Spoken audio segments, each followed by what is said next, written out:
harassment. We'll just say it's all on purpose to get the views. Let's say it was Donna that did it. And Don's. Remember, you're just trolling. Oh my God, Justin got it right. He was like, he said Scott was definitely sleepy when he posted. So here was the deal, guys. I had two ideas. I was like, all right, so Samson just competed, right? Let's definitely talk about that. Yeah, and then I was like, and I was like, and Quentin just guest posted. Ron was right there. He saw it. Let's talk about those two things, and then it just kind of merged together. And literally, I was like, let's get that posted, and I literally went to bed right afterward. That's funny. There was that. Well, hey, sometimes you got to troll people to get the views. It got people commenting, didn't it? We should have just left it. It's like when you see those thumbnails, like, is this the end of? And then in the first 30 seconds of the video, they're like, yeah, it's not. It was awesome. Anyways, yeah. Blah, blah, blah, blah, Reviewing a concert. They're like, no, they were fantastic. Yeah, they're like, no, it's at the end. They were fantastic. They talk about how good they were for 2 hours. Yeah. Just to get the clicks.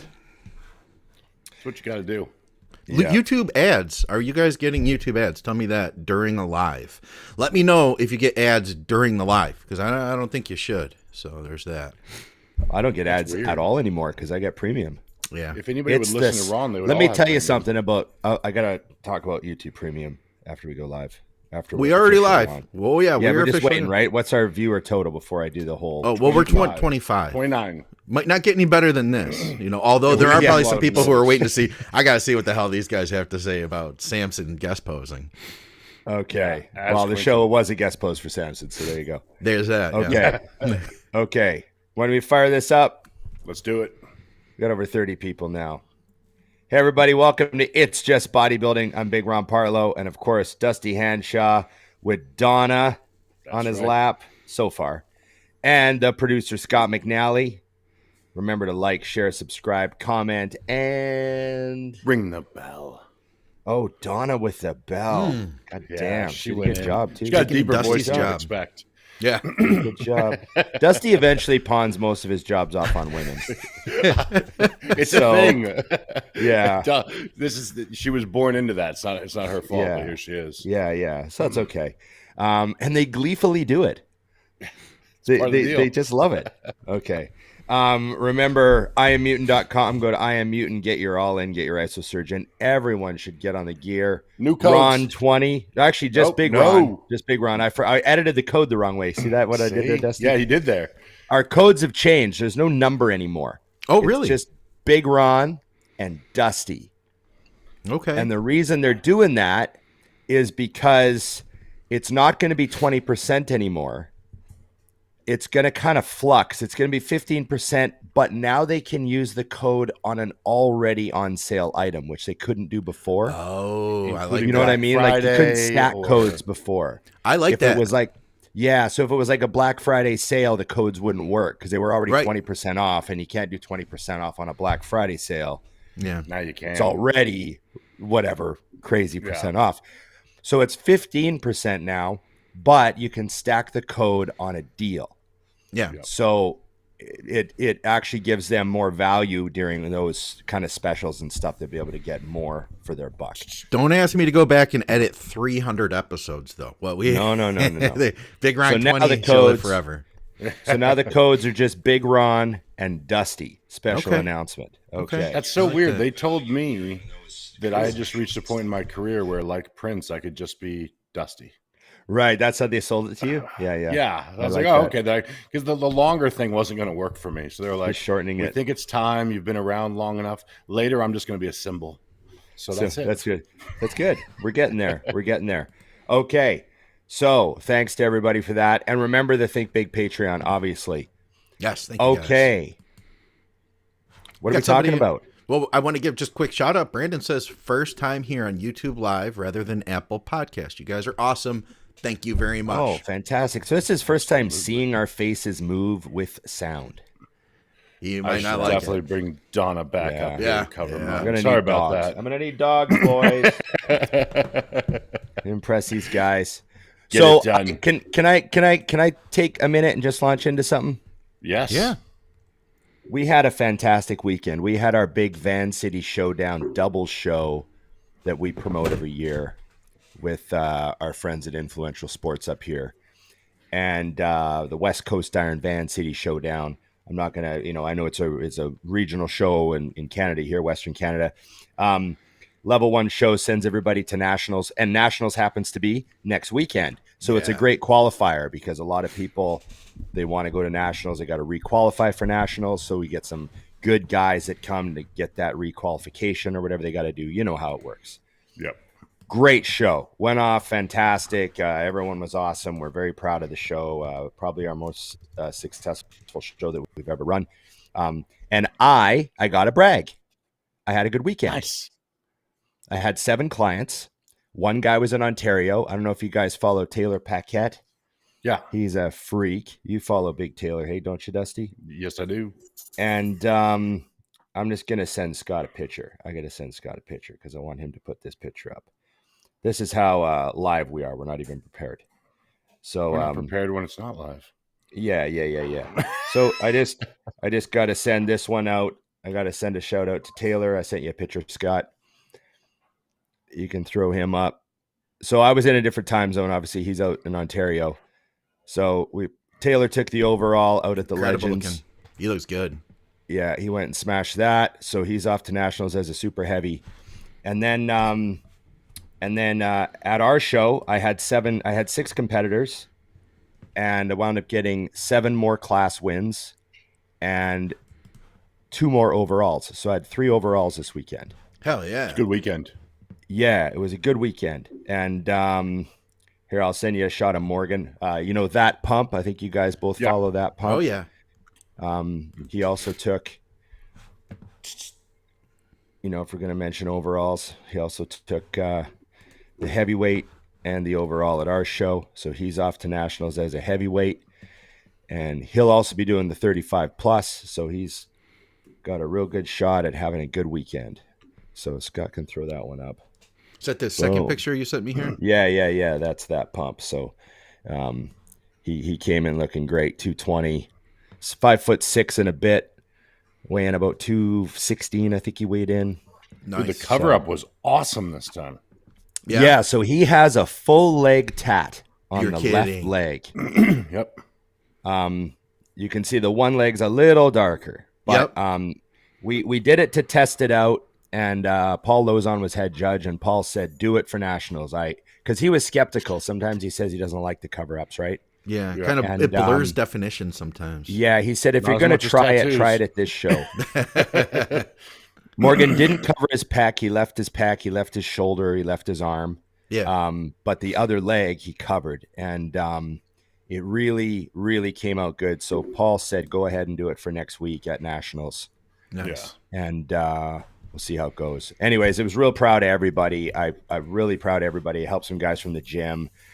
I'd like to, obviously talk about, everybody and put pictures up of everybody, but I just want to say that I'm really proud of everybody, and they were so awesome to work with. And it was great to MC the show and get to see your guys walk across the stage, get to say their name and give them the knuckles and see them walk on stage and pose, and everyone looked great. And I was real happy with everything. So very cool.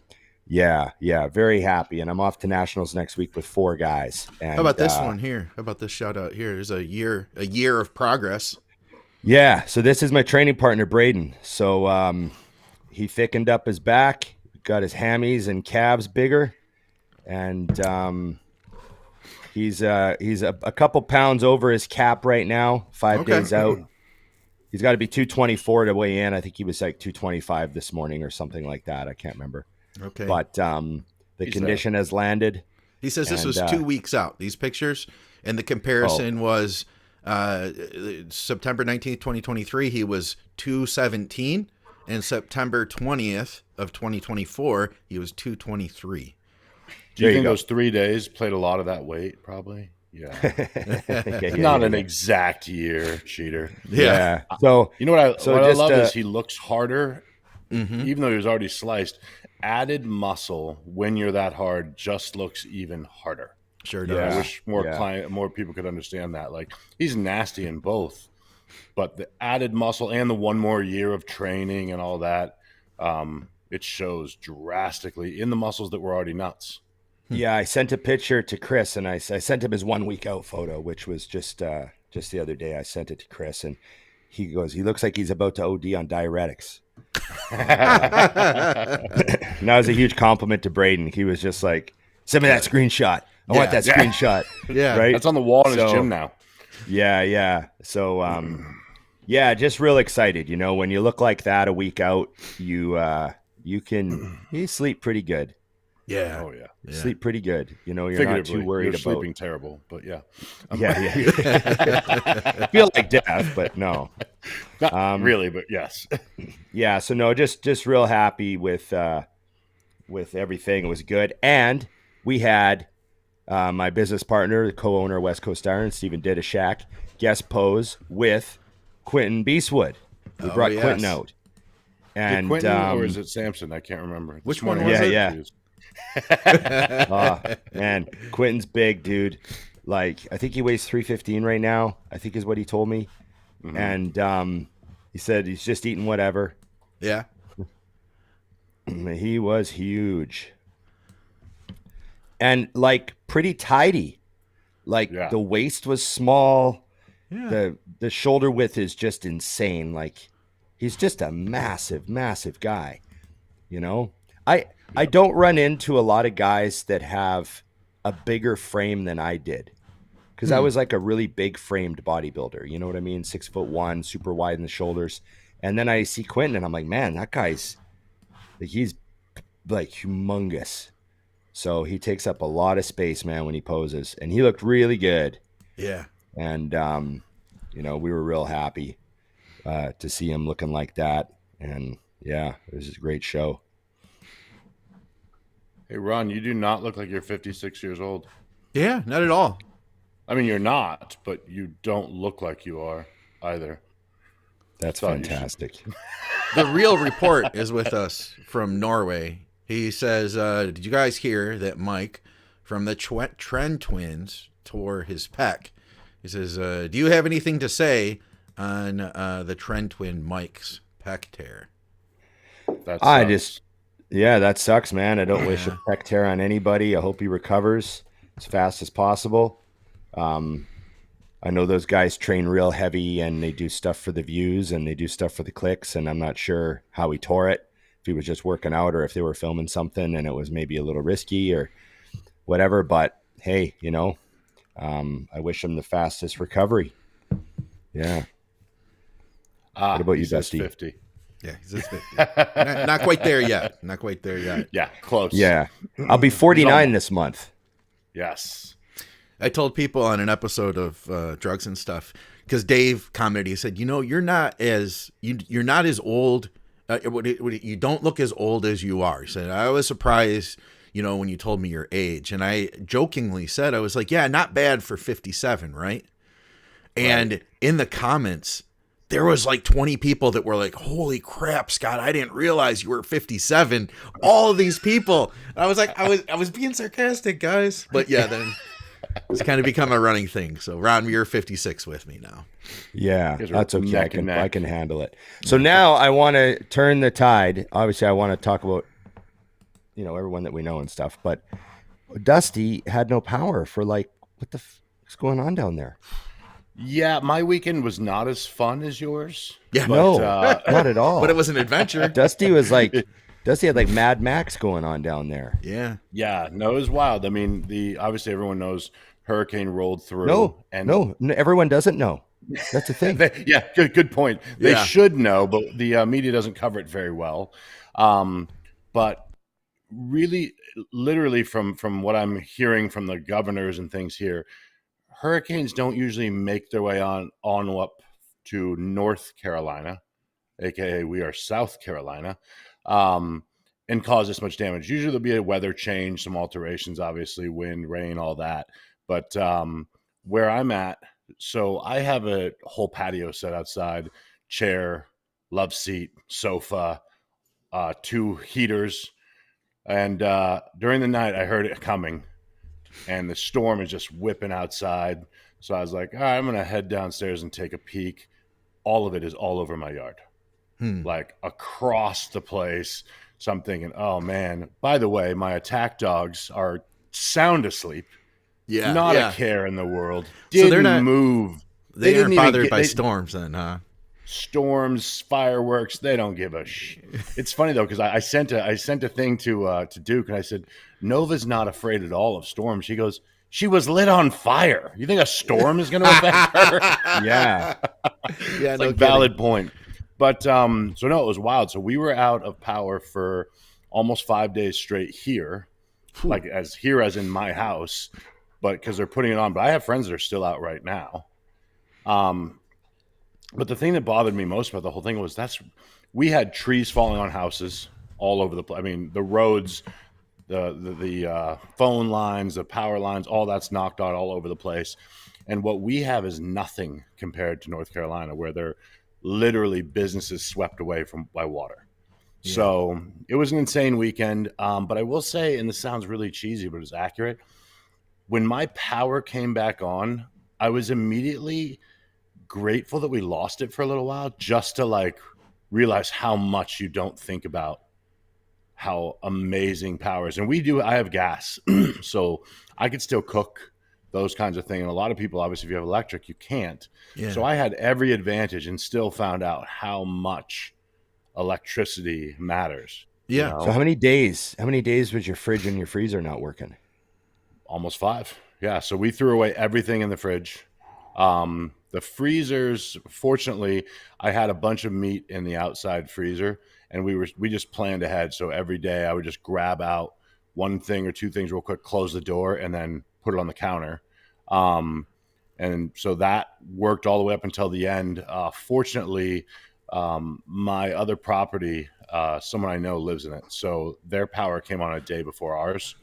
So I was able to grab up everything before it went out, because I had like, I don't know, 30 or 40 pounds of 93.7 ground beef in there. And oh God, I was like, this is going to hurt my feelings when this all dies. So I got that all put away, and saved it. But it was a wild weekend, man. And it's, you find out that even though it's only 80 something degrees, that's hot when your house is closed up. Also, like I said in my post, amazing to see the solid people that immediately grab a chainsaw and their trucks and go start chopping trees down that are on houses or in roads and just handling business. And then on the flip, the people in my neighborhood, if I could move based on embarrassment, I would.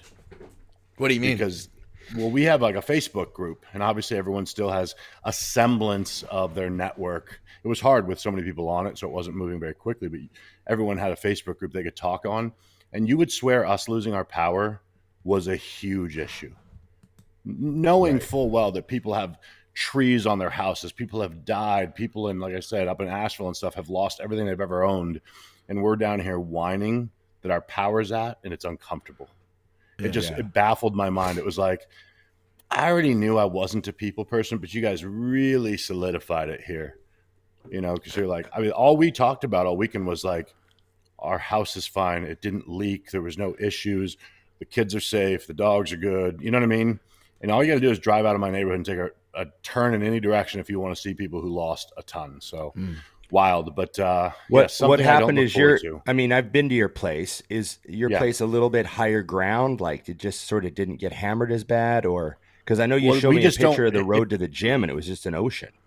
Yeah, well, that's that. It just that area was deeper in that spot. And then what it was also is because our neighborhood's new, they cleared all the trees out to put the neighborhood in.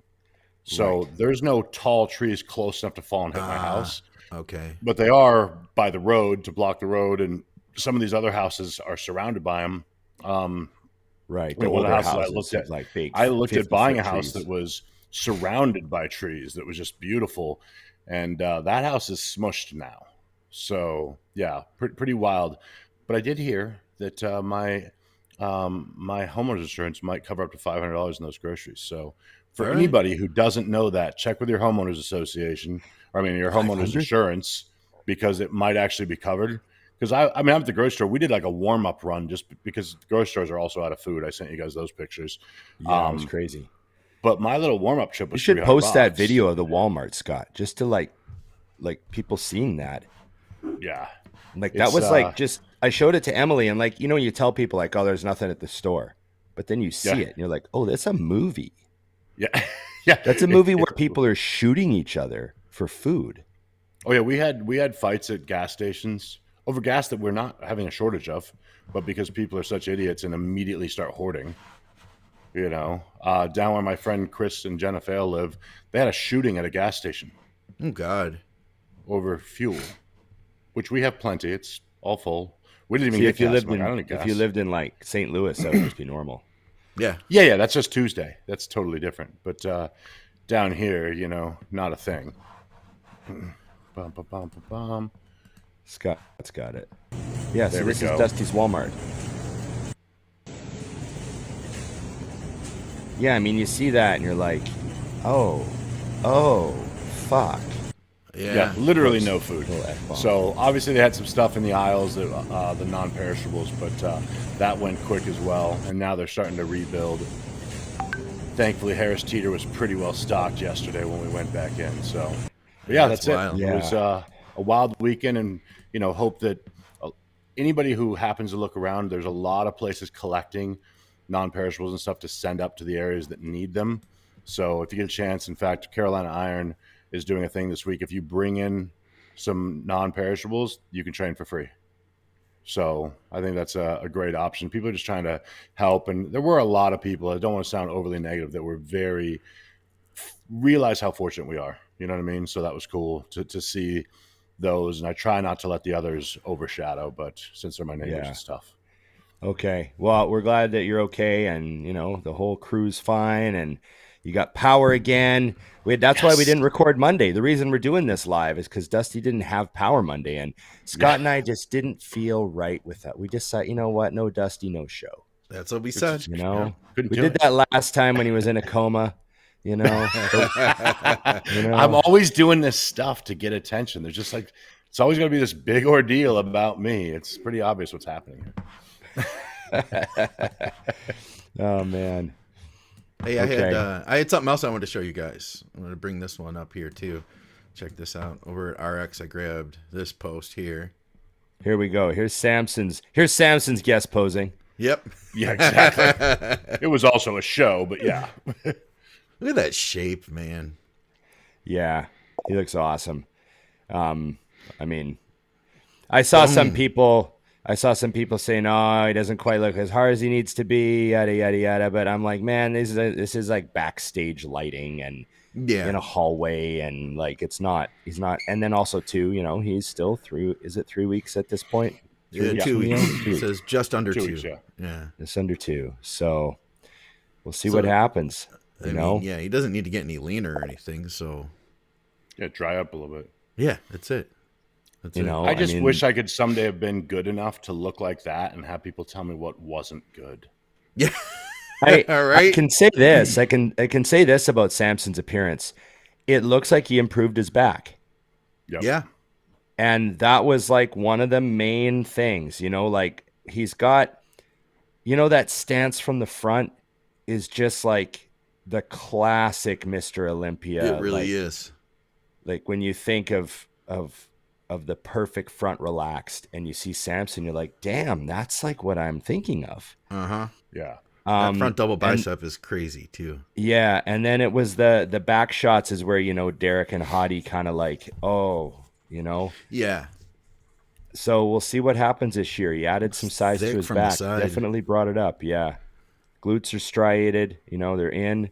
So, I mean, more detail and more thickness in those back shots. And Samson's like a different guy Yeah. he's a different component of that lineup with those improvements.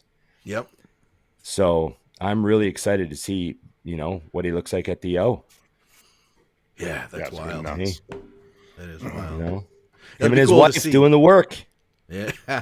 It'll be cool to see. We said it before, like you can't really tell until you see them standing next to each other. So standing by himself, I'm like, oh yeah, that back looks so much better. So now my next thought is like, I can't wait to see him standing next to his competition to see, okay, how does it stack up there? Yeah. Yep. Couple of weeks, What did Dusty think? Oh man. Oh, I'm in the same spot across the board just looking at these. I want to see I'd like to have two shows. And what I mean is not literally, but I want to see Samson and Andrew walk out alone and go head to head, then Derek and Hottie, and then let them all come out together. Just because when you said Samson's front relaxed, I went, and Andrews. You know what I mean? Yeah. Then when you said, oh, that front double, I'm like, and Andrews. So it's the first time that you do have two times two of people who are very, very similar battling. I lean towards loving the overall just stature of Andrew and Samson. That said, if I had to put money on it today, I would assume that the top two stays where it was last year. So, we'll see. And it could go in either order, but I would not bet against Derek. I just wouldn't. I mean, it was close last year, and he's made drastic improvements, and Hottie has too. But I couldn't bring myself to, and I hope that everyone brings it. So it's a bigger show than I think, because I really think it's going to come down to those two again. So I'd much rather it be a 4-way lockdown where we're arguing over who's winning. That'd be way more fun. Yes. Okay. I'm excited about the hockey game. I keep thinking about the Olympia weekend, and I can't. Dusty and I were taking the ladies to a hockey game, and I told a few people this weekend that I was going to a Golden Knights game on Sunday night after the O, and they said, "Oh, Golden Knights games are the best games in the NHL.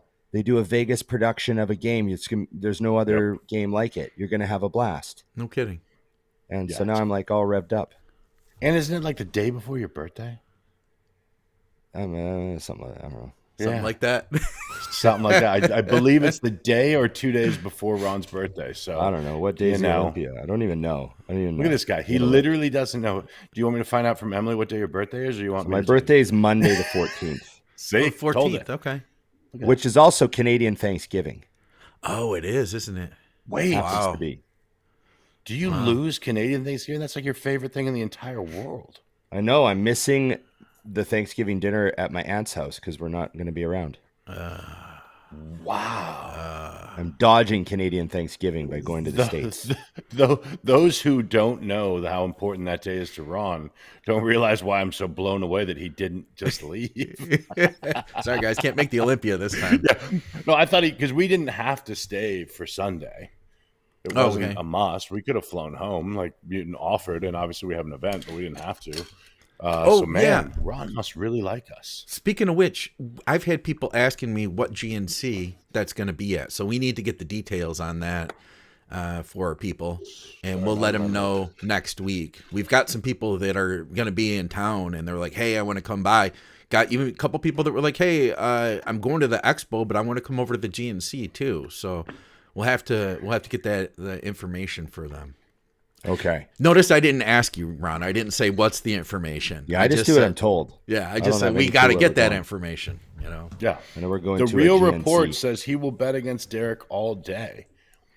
Dude, let's make this fun. $100 American, US. I'm in. Ooh, against the real and report. I don't care. Yeah, you can have the field. I just want to do it for fun. $100 US. I'll PayPal you if I lose. You can PayPal me if you win. Okay. He said Canadian Thanksgiving, overly thanking. Thanks, eh? Yeah, thanks, eh? Thanks. Thanks to you. No, thanks to you. He's making this fun today. Yeah. Great. He says okay. Said okay. He's in. He's all in. right. He's okay. So let me get this straight. So Dusty's bet is that anyone else wins other than Derek. No, I'm saying Derek wins. He's taking betting Derek against Derek. Oh, you're taking Derek, and he's betting anyone else. Yes. That's a pretty good odds for him. You know what I mean? That's good odds for him. And because of what I just said, the fan in me wants to lose. Yeah. Right. It's like one of those bets where you're like, So it'd be worth $100 then, you're saying. Oh, absolutely. Yeah. I would pay $100 to see. And not because I don't love Derek, but I love the challenge. But I mean, come on. I'm betting on football while we're there too. This is right. So you'll probably come out up anyways. Oh, absolutely. It's funny because I know Dusty watches college football. Yeah. And he didn't used to be a college football guy, like not that I know of. No, and then he moved to the South and gets transplanted. He gets this woman in his life that influences him. And they call that. it's just like joining a church. I had to go get dipped in water. It was a whole. Oh yeah, the football baptism. Yeah. So now I don't know what happened, but now my Instagram algorithm has college football, like greatest college football in it. So I get these ridiculous, because college football is awesome. Oh yeah. Like there's and then also too, just think of how many teams play how many games. So you wind up just by the odds of it getting these crazy plays and these crazy, final 30 seconds of a game where there's 3 touchdowns back and forth in 30 seconds and stuff. So I'm sending Dusty all these highlights of these like best ever college football moments. And some of them are just nuts. You look at the NFL, each team has 16 games. Right. Yep. And there's X number of teams. So statistically, you'll get this many wild moments. Yeah. But then you look at college ball, and there's like, what, hundreds of teams? Yeah. Playing thousands of games. So statistically, at the end of the season, you wind up with all these ridiculous clips. So it's really great. Yeah. Not to mention, pay guys millions of dollars to play a game, and they're going to do a good job at it. But give them the incentive of possibly making millions of dollars if they do good. You know what I mean? And then you're going to see some real heart. There's only one tweak, though, now. Now the college players are already making millions. Are they? How are they making money now? Because I'm out of the loop. I haven't followed football in a while. They have NIL money now. So they finally, which I've thought they should have had forever, is everyone made money off of them. It's like having a circus and not paying the freaking clowns. Like, it's ridiculous. So some of these kids, I mean, I don't know, and it's not all of them, obviously. You have to have a draw of some sort, but I mean, sure, some of these kids are making a few $1 million playing college, which I love, because if you're making money, you're not in a rush to go to the NFL. Because if I had a kid prior to that and they were ready to go in the first round and make their check, I'd be like, you can't risk your career ending in college. Go. Yeah.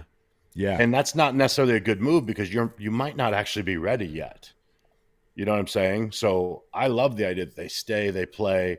The only thing I hate is they have a transfer portal now, so kids can bounce around schools anytime they essentially want to, which, in my opinion, is throwing the game off. But whatever, it is what it is. But the money part, I back. Yeah. These kids earn it in a lot of ways, and they're fun. I mean, I don't mind that the college kid's rolling up in a Lambo to the game. It just proves he's already terrible with his money. He's ready for the NFL. Yeah. Yeah. Isn't it the NFL where most of the guys wind up blowing their money? Big boxers and football players, I think, are the 2 worst at it. So when you'll love this, Ron, when I started with my financial guy, I was referred to him through a guy who did my website, who does websites for athletes. So he doesn't know what a bodybuilder is, as far as financially or anything like that. And I come in, first question, how deep's your crew? I'm like, huh? What do you mean? He's like, how many people are on your payroll? And I was like, oh, me? He goes, oh, okay. I said, why do you ask? He said, it's the first question I ask anyone who comes in, because if the answer is more than their immediate family, I won't take them, because they'll go broke and it looks bad on me. And he gave me the percentage of how many multimillionaire athletes go broke within a couple of years of their career ending. Oh, I bet. Yeah. Out of control when you hear it. You're like, oh. So I had to laugh, because I'm like, oh, dude, I'm worth like $11. Don't worry about me. I'm already broke. Yeah, so it can only go up from here. There was that, was it ESPN did that special called Broke? Yeah. And it was all those pro athletes, and a lot of them were football players and boxers and basketball guys. Huh. And they were just telling their story about how, like, Yeah. they didn't even know where their money went. Like the boxers especially, they're like, I don't know. I had a manager, and then next thing I know, the bank called and they were taking my house. And I was like, asking my manager, where's my money? And my manager's like, what money? Yeah. Some of those guys were getting swindled, and a lot of them just spend. Hey, I got another picture here I wanted to show you guys. While I was over at RX, I saw this. I could not ignore it. Look at that conditioning. That guy looks phenomenal. Yeah. Yeah. I would consider this perfect. Like, if I could have the physique I wanted, like, dream. What's your dream physique? I would be really happy with this. Yeah, I'll take this. Give us the details on that. Like, what's he doing, and what's his name? So, Michael, how do you say this, Ron? Daboul? Daboul. Daboul? Says sure. Daboul? He's Michael he's a DeBulu. classic physique guy. People looks are saying absolutely that phenomenal. he may be in the top 6 this year. I could definitely see that. Could you guys I see that guarantee the first call out? That You know, good and maybe top Yeah. 6. I want to see him in And some I- other poses. Yeah, I guarantee Yeah. there's a bunch of coaches DMing him. Oh man, you look really good, but you could be fuller. Yeah. Which is what happens, right? Guys compete, and then the coaches, the parasitic coaches come in and start DMing them and Oh, I wouldn't putting have done little that. bugs in their ears, you know. Let's see. Right, Dusty? Oh, I'm fascinated by it. I always liked it though, because if somebody leaves, I'm like, cool, bye. Like, Right. if it's that simple, like, go ahead. Michael DeBulu. Yeah, this guy looks fucking. Oh yeah, I've seen him before. I just didn't recognize his face in the other photo. I've seen this guy Yeah. before. He looks awesome. Really great. Look at those quads. So what did he get yeah. at the Arnold? Does it say? Doesn't he's not? He doesn't say here. See, I don't follow the classic division enough to know the who's who, you know. Well, there's so many classic guys too. Yeah. Like you look at some of the classic. Sometimes I'll look at a classic lineup, and there won't be a single name that was in the previous show. And they're all awesome. There's like 30 of them. You Here's a know, back shot. Oh, we get to see him moving here. It looked like he was absolutely peeled from behind. Oh yeah, it's like shrink wrapped. yeah, it looks great. Good structure. You know, I mean, if you're trying to sell a physique to, I mean, you know, let's face it, classic is a very good entry point for a lot of people because, you know, they might want to look like that. Yeah. Right. Yeah. You know what I mean? Here we You're go. trying to back sell shots. a look, you know, just the layout of the back and how everything is set up, and just a really nice look. Boom. Yeah. Yeah. Yeah. I'm a really fan. pleasing physique. Yeah, I am too. Looks good. He looks a little taller too. Is he 6 feet? He's got to be. It looks like it. Yeah. You know. Yeah. I'm actually really, There's so many of really those guys out excited there. to see. I'm excited to see Chris. It is just like everyone else, just because it looks like he's drastically beaten himself again. Yeah. Which doesn't. It's starting to seem like it's going to be impossible at some point. But based on what I've seen, I'm like, did you just dust your 2023 physique again? Like, Yeah. how? I saw a video of Bumstead. He was doing belt squats on the Rogue, Yeah. and he had like 8 plates aside on it. And I mean, I know it's a belt squat, but that's like, is it He's like always 8 or been more crazy strong. plates? You know that. I mean, how many Like- plates did you do, Dusty? Were you up to 8 plates aside on the Rogue? I did a bunch, but I don't really know how well, you know, because like for example, now I do my belt squats without touching it at all now, because I Right, really right. don't know how much I was pulling. So I do know that I've Yeah, but seen, you were loading up- small you were loading men that load it up and do it wrong. But yeah, he's wildly strong. I mean, his deadlifts are nuts too. Like true power, it's obscene. Oh yeah, So, he was doing 6 plates for reps when he was training here a couple years ago at West Coast. We got a No picture of kidding. him on the wall. Yep. You know, and that was just casual off-season training. You know, like, I mean, yeah, let's also remember that bumps in the off season means he's not taking anything. Right. yeah. Because back so then he far didn't have ahead. room to So grow, far you ahead. know? So far ahead.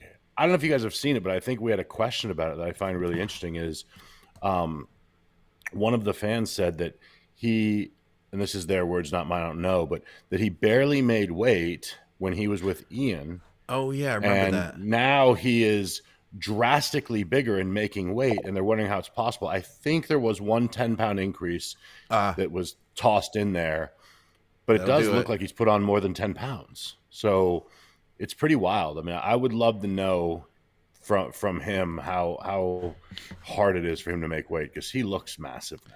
I'd be curious too. Yeah, he does look big. Just look at the Big size and of this. flawless. Look at the size of this delt. When I see this delt right here, I don't think to myself, "Oh, that's a classic physique competitor's delt." Like that's just Right. muscle. That's just a lot of freaking muscle is what I see right there. You know, Yep. those are crazy delts.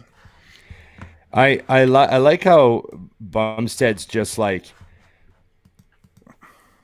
he's just like an ad for like build your life.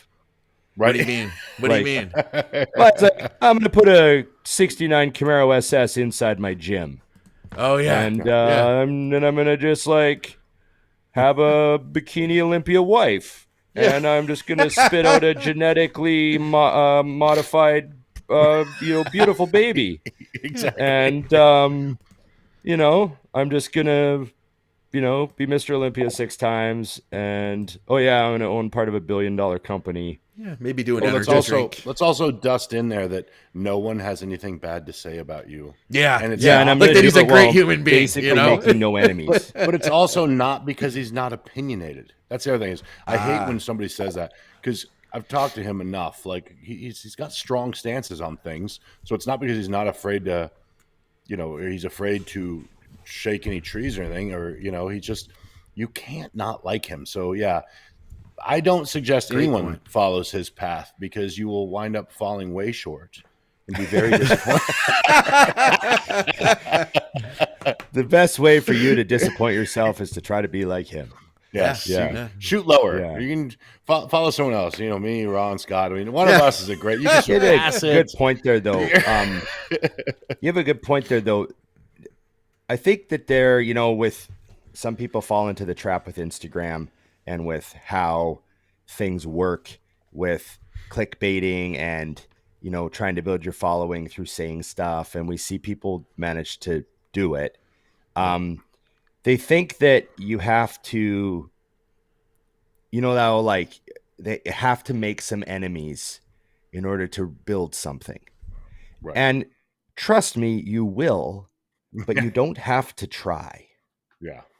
Like enemies will happen. People will not like you for whatever reason. That will just come naturally over time if you just follow your, build your goals and all that stuff. I mean, there's going to be disagreements with people. You're going to have conflicts. I mean, that's not going to not happen. Yeah. But some people seem to think that they have to go out of their way to make enemies as part of the, building what I want sort of a thing.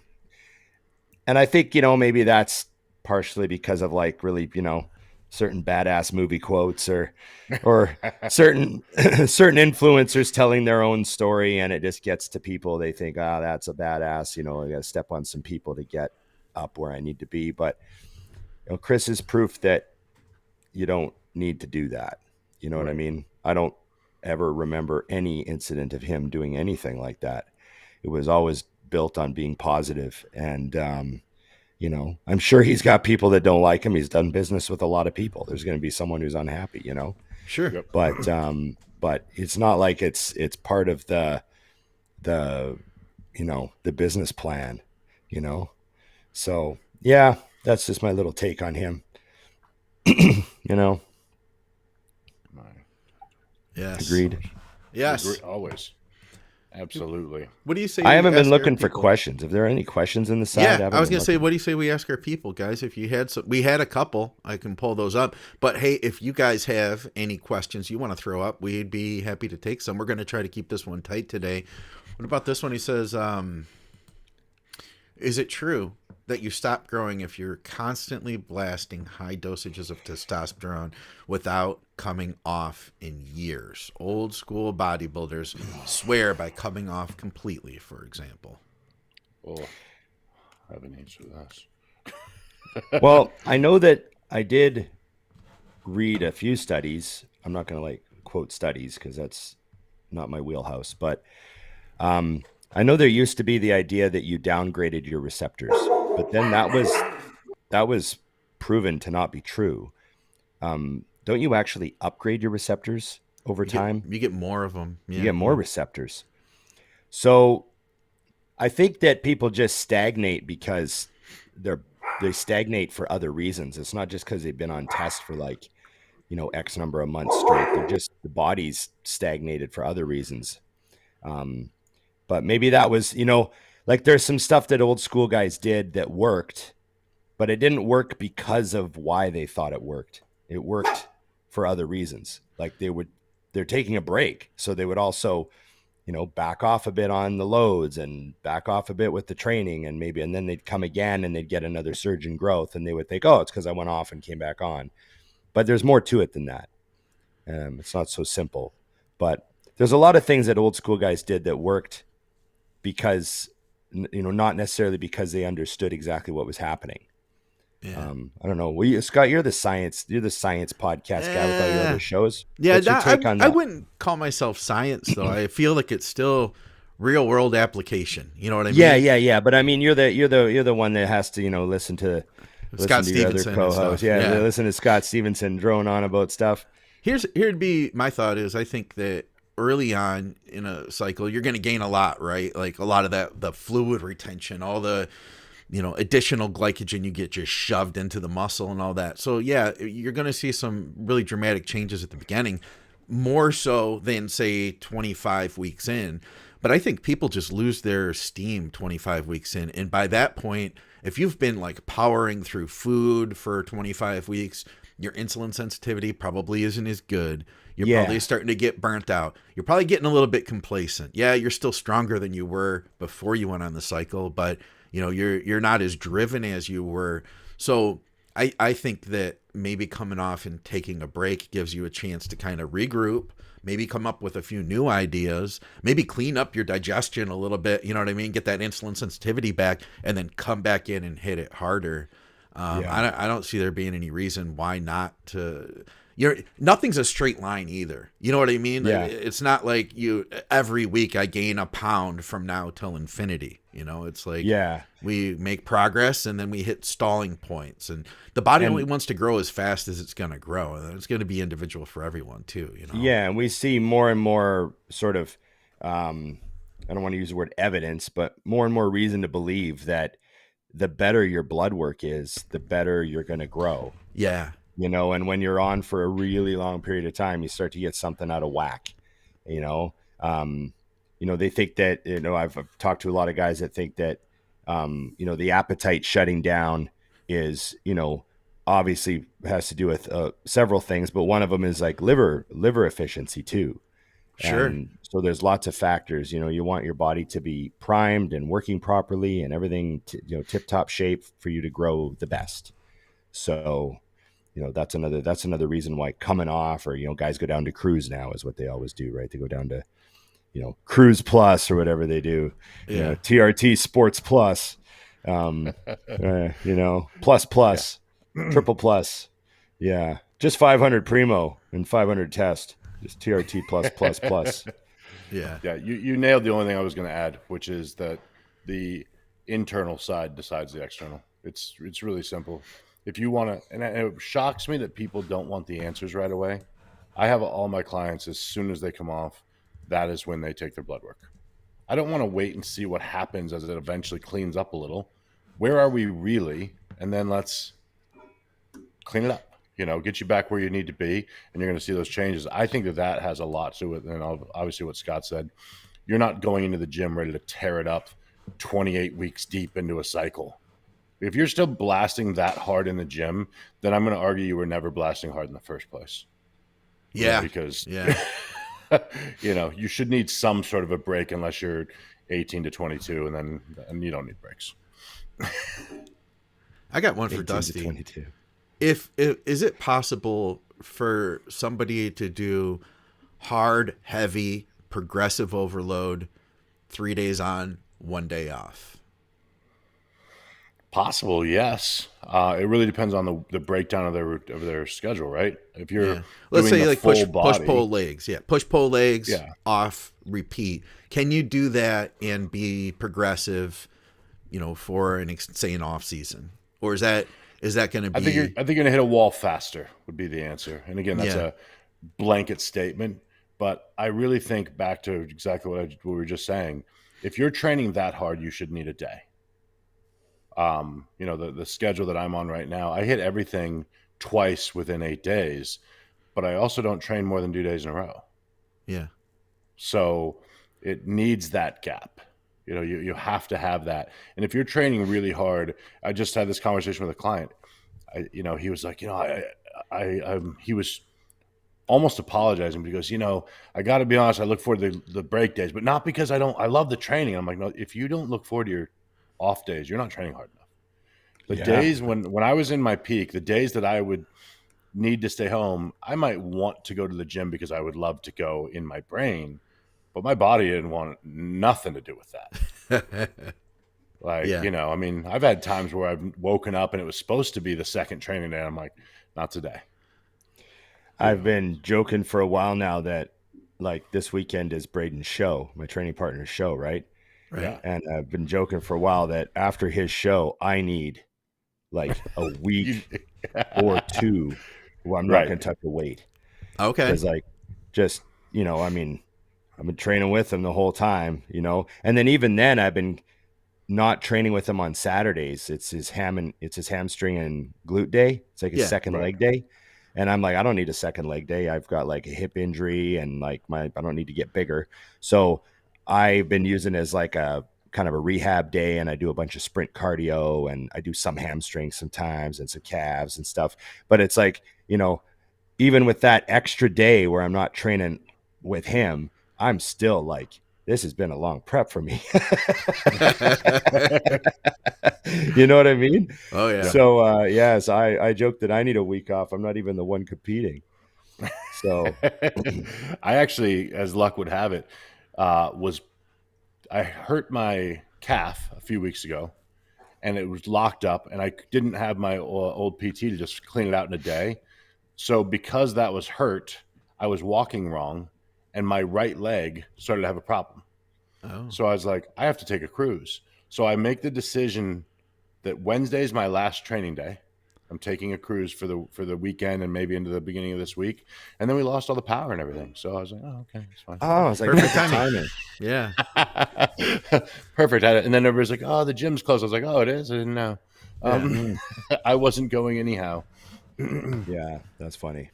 Oh, there, Hunter with a great question right away. Yeah. What about recovery modalities? Like, what are your favorites? Massage, dry needling, and stuff. And that's Hunter, your client, right, Dusty? Yes, sir. Yes, I met him at the Arnold last year. Arnold. My favorite recovery tool man. is Impressive. sleeping. I'm very underrated. Sleeping? Sleeping. Yeah. Very Yeah. underrated. Go to bed early and then have an hour nap the next day and then go to bed early again. Yeah. Like, honestly, sleep is my favorite. I know everyone wants to get all this stuff done and dunk tanks and special mattresses and all this shit, and then they get 5 hours of sleep. And I'm like, Yeah. oh man, just get like I mean, I normally get 7 hours and then a half hour nap. That's kind of my general routine. But every once in a while, I'll go to bed before Emily, and then I'll sleep till like 9 the next day. So I'll get like 10 hours of sleep. I'll sleep from like 11 to 9, and I'll just wake up and be like, wow, like that was like, I need it. It's like I got a massage and a dunk tank and a sauna all at the same time. If I ever slept for that long, she'd be checking my pulse. Like, oh yeah. Or just calling the life insurance guy immediately and not checking my pulse. Oh, one or the other. It's not something I could do because I would just wake up and have to get up. But sometimes I feel it and it happens. I like let it happen, and I'm like, wow, I can't believe I slept that long. Yeah. But then my favorite was always dry needling, but it was because, and this is where it gets tricky. It depends on who does it. Like I came here, worked with a lady, very nice, seemed knowledgeable. She was nowhere near Jason, my PT in Arizona. I would go to him with things that I would just say, this is what hurts. And then he would test different things and go, okay, well, this over here is what's wrong, and then fix it. You know, so Kuba's with us. One thing I would definitely recommend to people, if you can afford it, is you don't wait to do these things till you're injured. When I was seeing him every week, I never got hurt. Like he would be ahead of me. Your hip's a little tight here, you know, or I'd come in and notice a little something small, and he'd clean it up. And I have clients, I tell them that because he's also very, very busy. And they're like, oh, yeah, I got hurt, so I got to call Jason. I'm like, good luck. That's not how it works. I had the same day at the same time for 3 years straight. Which is also why when I needed an emergency visit, I could always sneak in.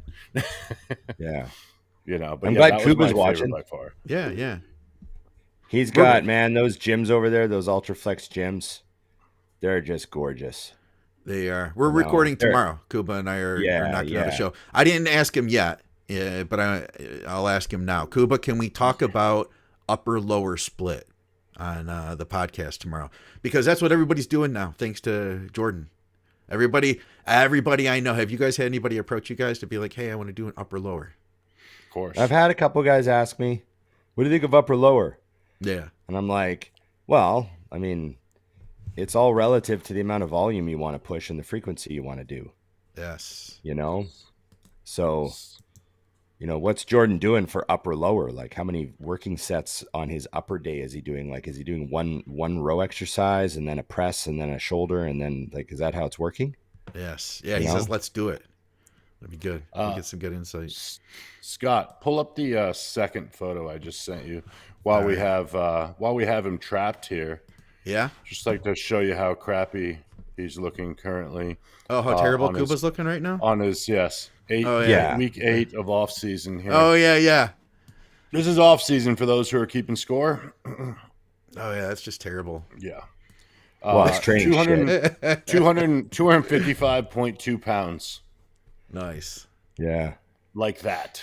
So I remember training with Kuba and his training partner, and they were great. They were great. We did a Mutant on a Mission at his gym in England.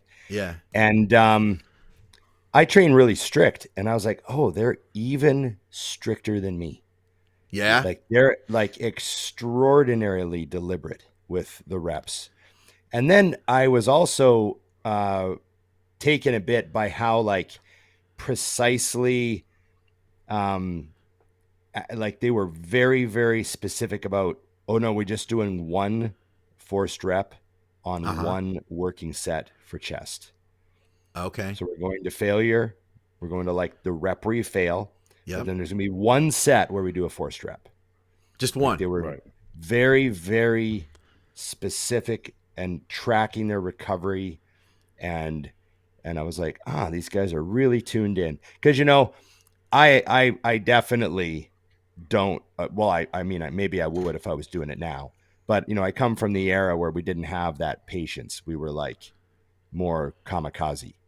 Yeah. It was a lot more like, no. I got the gas. I feel good. Why not throw a force rep on every set? You know, so I come from like that era.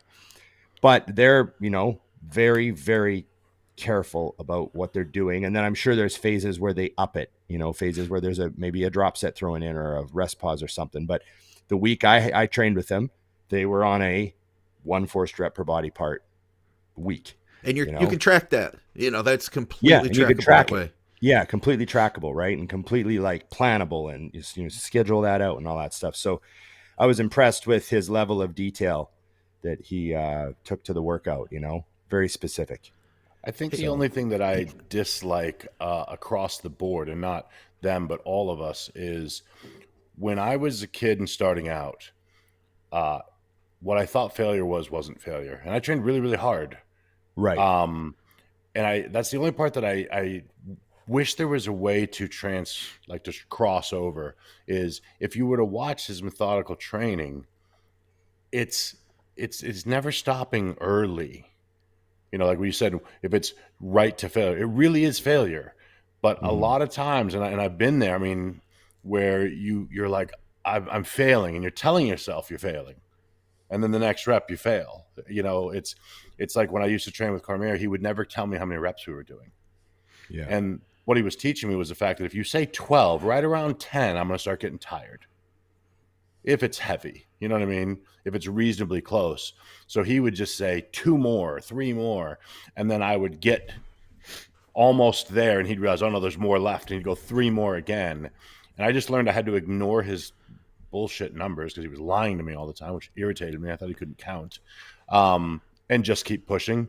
But I do think that that's one tricky thing across the board. And I think it every time I write a program and hit send, because I'm like, I need you to do this as close as you would if I was standing there. Yeah. You know, Yeah. like if I were to walk through a program of Kuba's, if I sent it to somebody and they trained, and then they went and trained with him on that same program, It'd be a different workout. they'd get annihilated Yeah. with him. And that's a good thing. I say that it's a compliment to him and to them.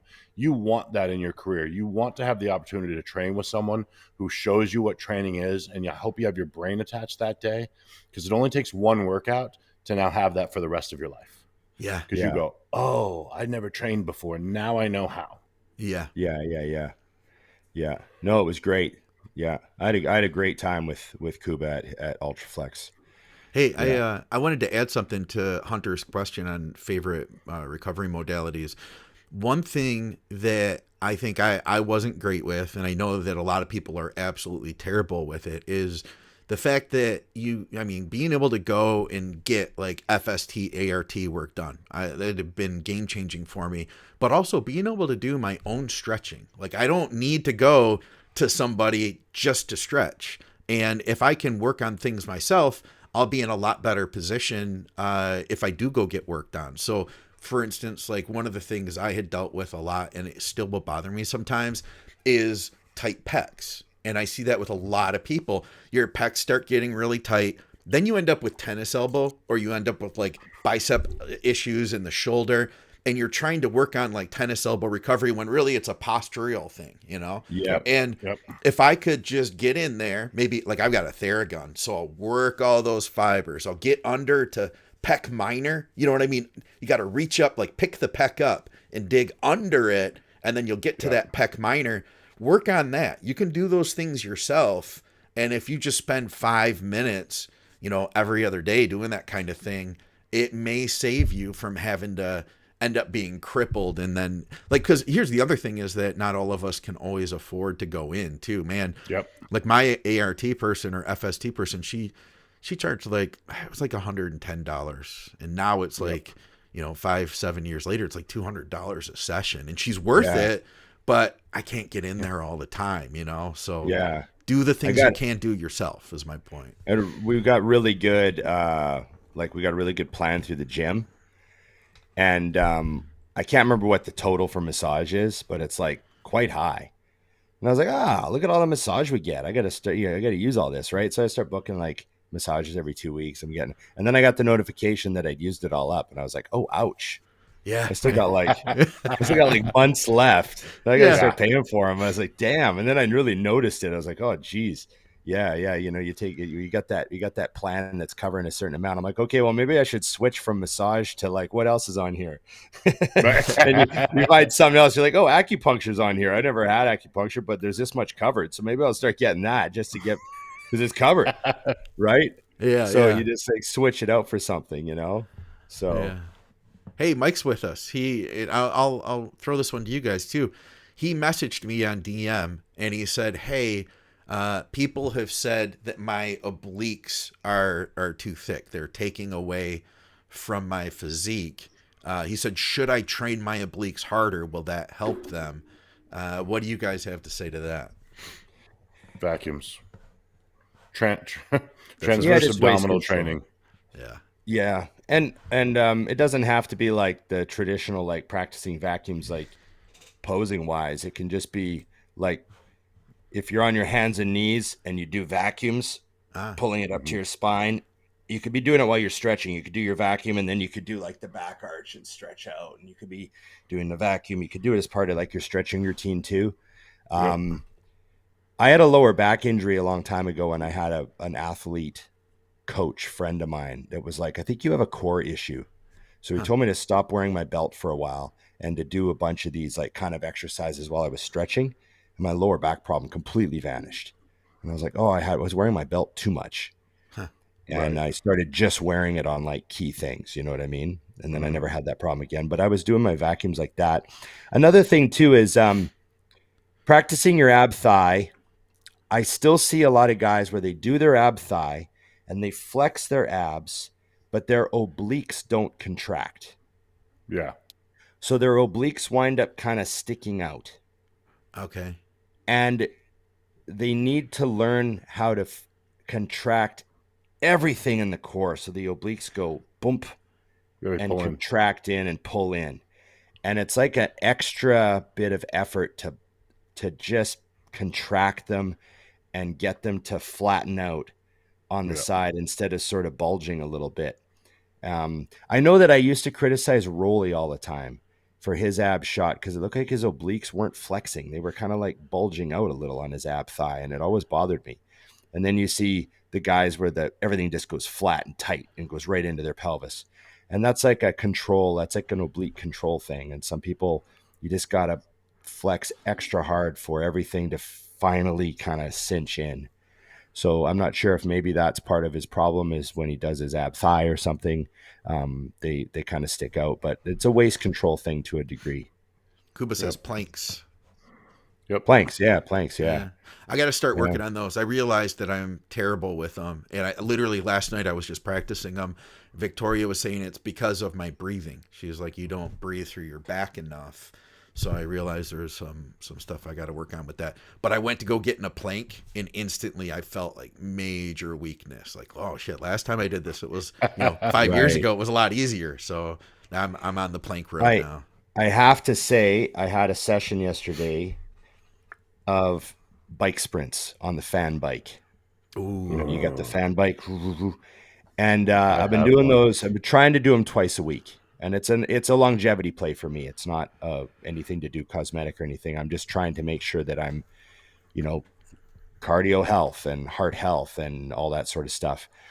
And I'm starting to get the proper rewarding feeling after I'm done. Like I basically have hated every single session I've ever done.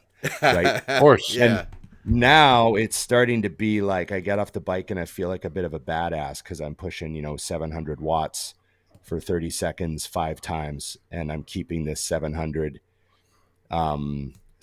watts the entire time. You know what I mean? Like that sort of stuff. That's a ton, yeah. And did I tell you about the Lance Armstrong thing I saw? We were interviewing a guy, and cyclists, I guess they talk in watts. That's what they generate, And the guy goes, so when you're climbing those hills, like, in the Tour de France and stuff, like those brutal hills you're climbing, like how many watts are you pushing? And Lance goes, 700 watts. And he goes, and how many minutes? He's like, 45 to 60 minutes straight. And here I am, I'm pushing 700 30 watts seconds. for like 30 seconds. And it's just like gassing me. I'm at like a 160 heart rate, and Lance is pushing 700 watts for 45 minutes. That's wild. Well, plus, for those who don't know, get on an Echo bike and you'll find out that doing 700 for 30 seconds is hard. Doing it twice, like if you were to do 30 seconds and you achieve it and you do 90 seconds cruise and do it again, good luck. Like to do that, each time it gets a little bit harder. So that is, just hearing that, my brain blew up because I've been off of it for a little bit and I'm dreading because obviously that was I have a lot of clients do that just for wind. I don't ever want their wind to be the reason a set ends. And if I send them that routine and they don't send back an answer that they hate me, then I know they didn't do it. Yeah. If they're like, oh yeah, it was a lot of fun, then I'm going. Yeah. If I don't get some sort of response over it, I'm like, you definitely didn't do it the way it was intended. Yeah, my girlfriend and I really enjoyed those bike sprints. Yeah. I set up the fan in the summer on the ground on the tile, so it's already ready for me when I come in and lay in front of it, blowing directly on my head as I die for 15 minutes. Right. Hey, let's see if we can knock out a couple more of these. Here's a fun one, and I already know the answer, but would you rather, this is from Glockry, he says, would you rather have the physique of a 260-pound Olympian or 400 pounds at 10% body fat? Oh, a 260-pound Olympian. Yeah. I know too much about lifespan now. I know too much about how uncomfortable I was in the low 300s. Forget about 400. Yeah. And I know too much about the temperature discrepancy that my girlfriend wants in the house versus what I want in the house. It's odd that you allow that to be even negotiable. Well, it's not negotiable, but it's a discrepancy. Yeah. You can't have a 74 and a 68 in the same house. No, it doesn't work. She's got a lot of hoodies she can put on. Exactly. That's the answer. Unless I want her to be naked, then I turn the heat up. Yeah. Do that with friction, son. Do that with friction. Around 6:30 at night.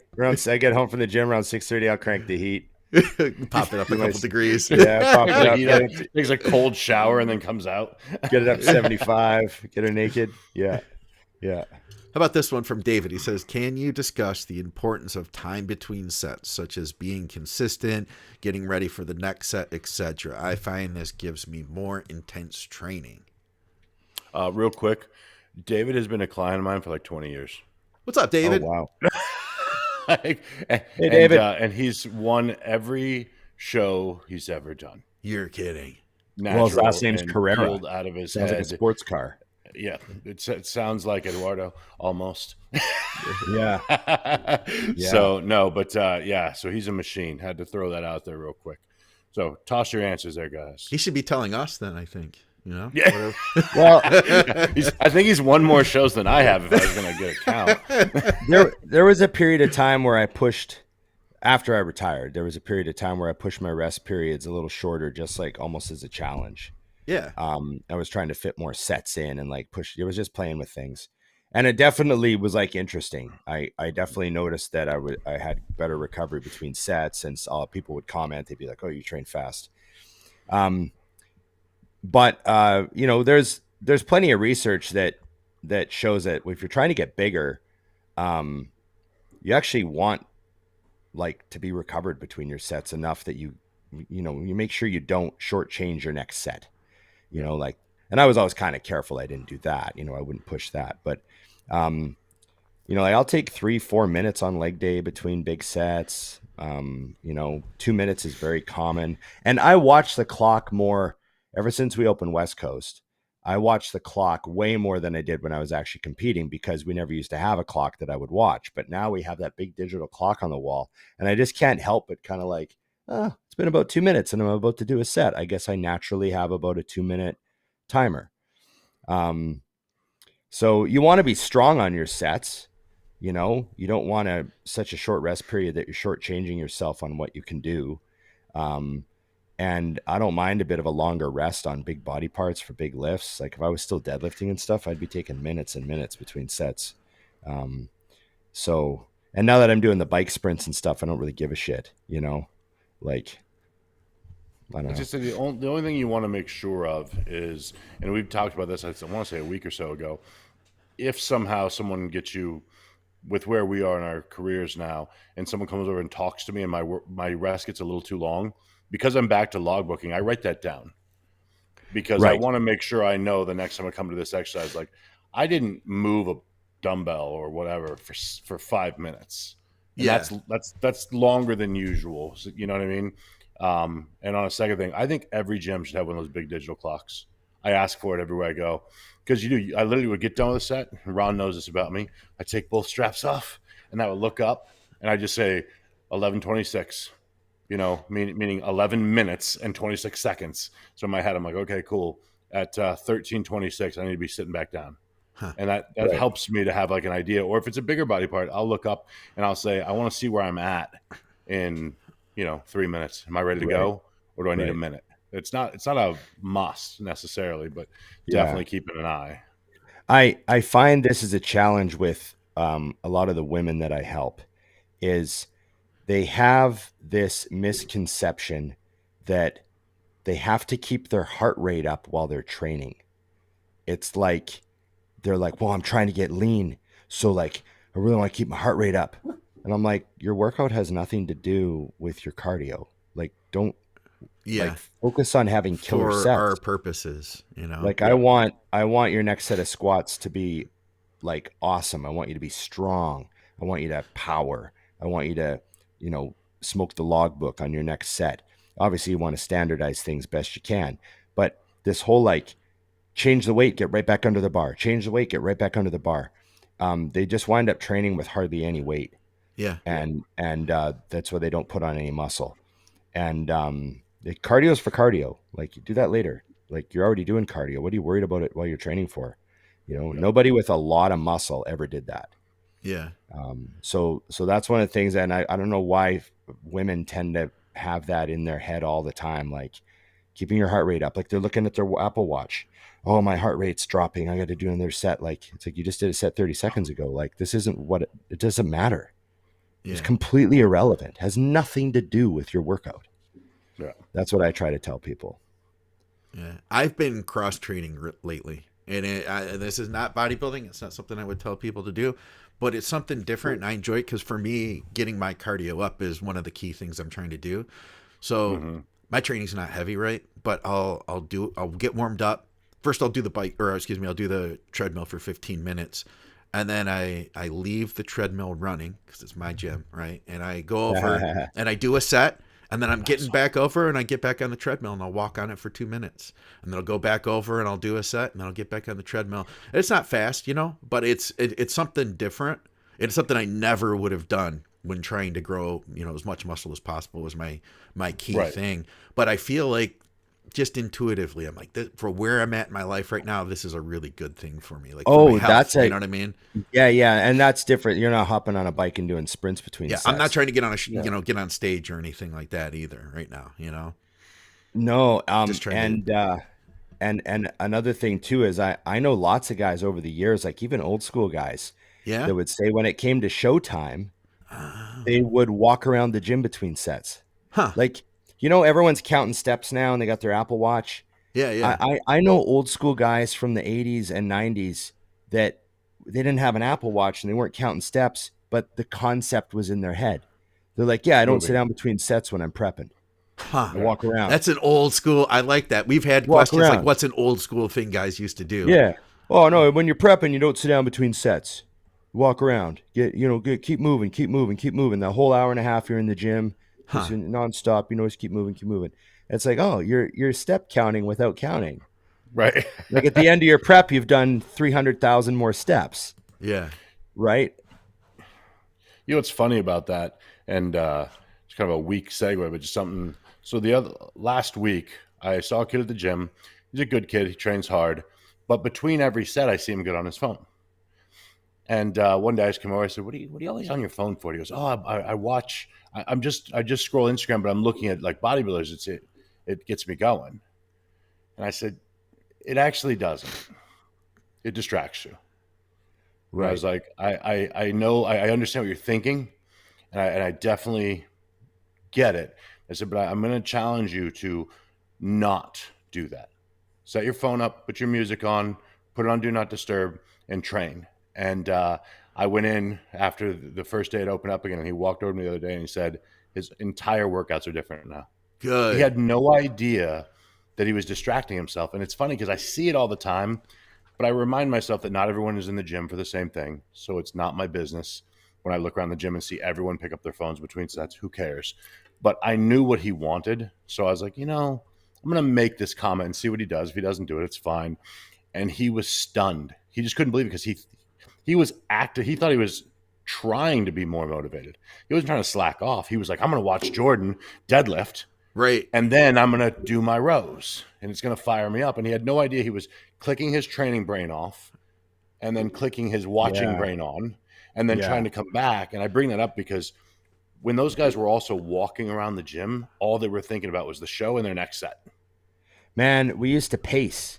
Like, we watch Blood and Guts and we see Dorian pacing around and we're like, okay, like I remember there was a lot of years where I would tell everyone, and I was very conscious about the time between sets is used to visualize the next set, and by the time you get under the bar to do your set, you should have already done the set in your head.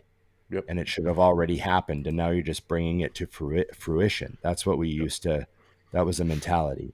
So, for the most part, we very much in the workout, and, I mean, there's always going to be moments where certain exercises aren't as mentally overwhelming as others. You can bang your sets out with a little bit less, laser focus. But, the big stuff, like, when you're hack squatting and, you like, man, even to this day, like when we're hack squatting, we're not talking about the game. Like, we're not joking about things. Like, we might joke about things on like the last set of single leg hamstring curls. I might crack a joke, but we're not cracking jokes while we're hack squatting and stuff like that. It's, you got to be in the moment. And those are dangerous movements too. So you have to, you have to have yourself together and be collected and be very aware of what's going on inside and outside of your body. Yeah. So, it's also, I think it's also key is everything is enhanced when you do that. Like every aspect of your life. If you're watching a movie, I suggest you watch a movie and don't be on your phone. And if you're driving your car, just drive your car and be in that moment. And I've pissed off Ron. I'm so happy right now. Oh. And I'm going to let him go because I did what I wanted to do. Your work here's done.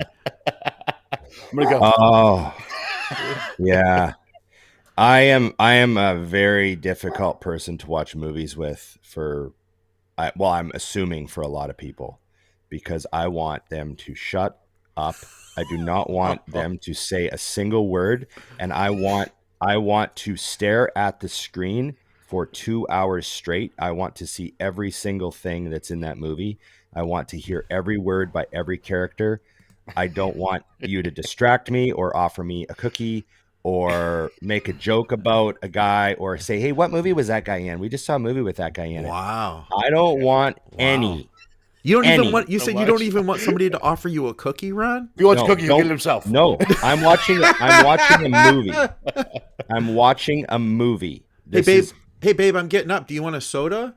None of that or anything. Wow. Just bring it and put it in front of him, see what happens. So Emily knows pause this the movie by this point. Yes. Emily knows The not movie- to talk. you She's hit been the trained not pause to button. talk, it sounds like. You hit the pause button and you say, I'm going to get up and get something. Would you like a drink? I'm like, yeah, I'd like a refill. But don't think you can talk to me while a scene is happening. Oh, yeah. And if you leave the room while the movie's on, I'm super annoyed because you're not seeing the whole movie like I am. And now we can't discuss the movie because I've seen more of it than you. You haven't seen this whole movie. Ron takes movies real seriously, Dusty. I take them very seriously. I do not want any bullshit. Listen, you have to understand, Scott, that Ron has certain rules that I get to laugh at so hard. My favorite Ronism is he is annoyed when people talk on elevators. Oh, yeah. Yeah. It's a silent time. And anytime I get on an elevator with Ron and I see somebody on a phone, I'm like, We were. No, tell him that's fine. No, he can park in my spot. I'm going to be gone for a few days. So I'm just like, Dusty, we were at, I can't remember. I think it was the Arnold and I was on my phone and I was with Ron and I think I just specifically I went out of my way to stay on the phone and got right in the elevator and I'm like looking at Ron like this. That's amazing. Yes. There are certain things that. No. That's not what it was. I was talking to Ron while on my phone. That's what it was. He was on. I had him on speaker, and I was like, "Hey, Ron, just to let you know, I'm getting in an elevator right now." Oh yeah, that's what it was. Worse. That's great. And I just laughed. Well, should we take a pause here? How should we handle this? I'm talking to him as the elevator's going up. Ron just hangs up. Emily often says, if you watch Curb Your Enthusiasm with Larry David, you'll know that there's a running joke with him and his wife where she's like, Larry, not everyone knows your rules. You've got all these rules and nobody knows your rules and you expect everyone to know your rules. And sometimes something will happen and she'll just look at me and I know that she's thinking, not everyone knows your rules. Cheryl saying that to Larry and she's looking and she's like, there's a bit of Larry David in me and I'm not proud of it, but there's a bit in there. Oh God. Yeah. Don't walk in front of me, bro. Tanya Miller, Guy Sister Nino, don't walk in front of me, bro. Yeah. Oh man, yeah, it's good stuff. Yeah. If you're gonna watch a movie with me, I expect you to be able to discuss the movie thoroughly afterwards. Which, by the way, speaking of, since I have to go in a second here, make sure you see Joker this weekend because I'm seeing it Friday, and we need to discuss. Oh, there's a new Joker, right? Yes. What is it, like Joker 2? It's Joker, and by the way, they're also bringing in, the proper character. Haley Quinn, I believe, is joining. Harley Quinn. Yes. So yes, now, it's going to be an interesting movie. Is this now? I haven't been paying any attention. I heard it's a musical. Is this true? What? I know nothing of this. I'm going to be stunned if you're right. It's going to break my soul. I don't think so. No. Please don't be right. No. Okay. Maybe it is, but maybe you're thinking that because of who's playing Harley. Okay. Maybe So I just now, maybe maybe just that was a trade while. That was like a long time ago I heard that. Yeah, this is exciting stuff. I don't see movies the day they come out, and this one, because of my friend Rob, who gave me the whole breakdown of how important. Because I'm not into the whole bat, all these things. I don't know anything. Yeah. But he gave me enough of a breakdown of what to look for to determine if this was a great movie, and so I'm going in. Okay. Okay. I'm Well, prepared. you go and enjoy yourself. I've got a That's what we've topic done. for next episode. Actually, Hunter gave us a topic. This will be our lead for the next show, Olympia. Hunter. Who's the surprise of the show? So next episode, here's what we're going to do too. We'll put out a poll because I want to know what all of our audience thinks too. Who's the dark horse going to be for the Olympia? I've already got mine picked. I don't know if you guys do, but don't say it if you do. We're going to have to hold on to that. Interesting. I like the dark horse picks. Let's make that the main topic. It'll be good. I don't know if you call Hunter a dark horse though. Oh, come on. No, I don't know if you do either. I mean, Right? Because he's like expected to be like unbelievably good and like push into the top 5 if he can, like that sort of thing. I just did have to do a Google on if it was going to be a musical, and they still don't really even know. It just says that with Gaga joining it, they thought it was going to be a musical ever since we've been eagerly anticipating a movie that none of us on the out team ever thought we would watch. We shall see. Okay, well, enjoy yourself. Yes. Yeah. What's this, the money? This is the top 10 of last year, which may give us, because we can't forget some of those guys, that we haven't even talked about. So, we'll have to save that though for the next show. Why is everyone acting like my call of Hunter doing so well is so shocking if he got 6th last year? Right? Yeah, he was right up there. I man. forgot he got 6th already. Yeah. And I know he's gotten 4th before, but so many people. I forgot. argued You know with me. what? You got to give Michael Krasanik credit. I forgot he was so high. Yeah. That's why I pulled this up, because I was like, let's, not forget about some of these guys. Brandon Curry and Force. I mean, could Brandon Curry be a dark horse for the Jesse Olympia? did say it's You know what I'm saying? suck. Oh, I remember how awesome I thought Regan was last year. I know he landed 9th, but I remember just looking at his physique and just thinking, what an amazing structure, and you know what I mean? Yeah. yes. Oh. So Yeah, there's a It's lot not- of guys I think when you look at, you're like, well, forget about bodybuilding. I'd like to walk around looking like that. yeah, like Yeah. the way Regan looks, like Regan Yeah. just looks incredible. He also looks great Wow. when he's like off season, and he looks great Yeah. when he's sliced. He looks great all the time. He looks I great like modeling shitty his at both watch. sides. He looks great Yeah. modeling his shirt. Yeah. I look great in He a looks great jacket and counting long his money. pants. Yeah. I look best in the skiing season, completely. Yeah. covered up. I look best in the skiing season. Okay. So I have to tell you, if we're going to talk about movies before we go here, I know you got to go, Dusty. Yes. I'm about to do something for me. Oh. I am going to. I like a bit of movie nostalgia, and I like to check back in every once in a while with my childhood. And I am going to. It takes a true fan to do this because you got to go way deep. But I'm going to rewatch the entire Bond series from start to Oh. finish, Wow. starting with Dr. No from 1962. Jeez, you're going way back.